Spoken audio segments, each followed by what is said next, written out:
Good afternoon, everybody. David Shuster here on Take Action News, along with Mitch Molaski and Daniel Marins and our entire crew. We have a great segment coming up with Dr. Alan Rosenblatt's going to talk about the social media war on the Westboro Baptist Church. That's that organization that likes to protest at military funerals and was planning to protest at some of the funerals in Newtown, Connecticut.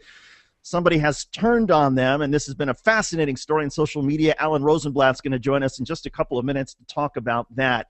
But I want to give out a special programming note. Our own Mitch Molaski, who does a sports show every Sunday night on We Act Radio. Mitch, you guys have a fascinating one coming up Sunday night involving Jewish sports heroes. And I know Daniel Marins was joking about what a small list that must be. But seriously, tell us about the program coming up. Well, part of our goal is to dissuade the rumor set forth by Airplane, the movie, where she comes by asking for some light reading, and the stewardess gives her a pamphlet or leaflet on famous Jewish athletes. But nevertheless, there have been a lot of famous Jewish athletes in our four major sports here in America, and especially that is something that is joked that they don't exist, and especially I think in Jewish culture we often stress education, becoming a doctor, becoming a lawyer, instead of becoming sort of the pinnacle of reaching the pinnacle of your athletic capabilities. But we definitely have a very interesting show this Sunday from 7 to 9 on DC Sports Beat. I have four tremendous interviews. First off, we're going to be talking with Mark Tracy. He's the co-editor of a new book called Jewish Jocks, about a variety of different Jewish athletes. Then we're going to be talking with Larry Ruttman, who has another book coming out in the spring called American Jews and America's Game, about Jews in baseball, which is the sport that Jews are most famous for participating in, with Hank Greenberg and Sandy Koufax, possibly the two most famous Jewish athletes in America. And following that, we're going to be talking with David Shuster, who's the producer-director of documentary The First Basket, which I had the privilege of helping to work on, which talks about the history of Jews in basketball. So we're going to get baseball, we'll get basketball, and then we're also talking with Tal Brody, who is one of the most famous living Israeli and Jewish basketball players around. He was actually drafted by the Baltimore Bullets, precursor to our Washington Wizards here, and drafted 12th overall, and instead decided to play in Israel, and he ended up helping to lead the Israeli national team to defeat the Soviets and other teams to win the 1977 Euro Championship.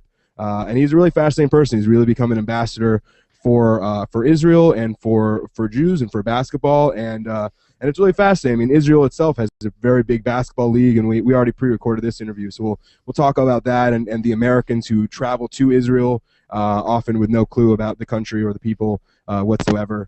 So it'll be a really fascinating show this Sunday. Great show that's coming up. And Daniel Marins, I got to ask you, do you have, my favorite Jewish sports hero growing up was, our family was Hank Greenberg. Do you have a favorite Jewish sports hero you've had? David, I was going to say the same thing, actually. Growing up, Hank Greenberg certainly stood out. Obviously, it made an impression on me that he wouldn't play on Yom Kippur, and sort of growing up observing the Jewish holidays, that sort of was sort of a role model for me. And I know that he was a traditional person. He also fought in World War II, if I'm not mistaken, obviously for the United States military. And actually, there was a documentary made about sort of the Jewish aspects of his life called The Life and Times of Hank Greenberg, that we went to see as a family at the Film Forum in Greenwich Village. And that movie is actually made by Aviva Kemner, who's one of DC's premier documentary filmmakers. And I actually talked with her at upcoming. We'll have her on in the spring, and she's going to be re-releasing a new DVD of that movie with a lot of extended edits and new cuts and that kind of thing coming out in the spring. So we'll definitely talk about Hank Greenberg, but there's also more modern day Jewish athletes, especially in baseball. Ryan Braun, the MVP from last year, and Kevin Youkilis, who article just came out, a very interesting story about his family who fled the pogroms in Eastern Europe to Greece, which is where he got the last name Youkilis, a very Greek name, and his family kept that sort of instead of going back to their more traditional Jewish name. So there's a lot of very, very interesting history that is about the Jews, but also about the rest of American culture. We're going to be getting into all of that Sunday from 7 to 9 on the DC Sports Beat here in All right, we'll be tuning in. Mitch, it's going to be a great program and terrific work in advance and all of that. Again, we're going to pause in about 30 seconds so that our syndicated stations catch up with us, and then a segment that I know a lot of people on social media have been tweeting about, and that is our own Alan Rosenblatt's going to talk about Anonymous, who has declared war on Westboro Baptist Church and what is going on with that. Fascinating story developing social media, fascinating information coming out, and it's taken the Twitterverse by storm. So we're going to pause in about 15 seconds and let our syndicated stations catch up with us. You are listening and watching to Take Action News. Be sure to sign up for our podcast on iTunes and Stitcher, and of course you can always sign up on YouTube, Take Action News TV. We pause now to let our syndicated stations catch up. You're listening to Take Action News.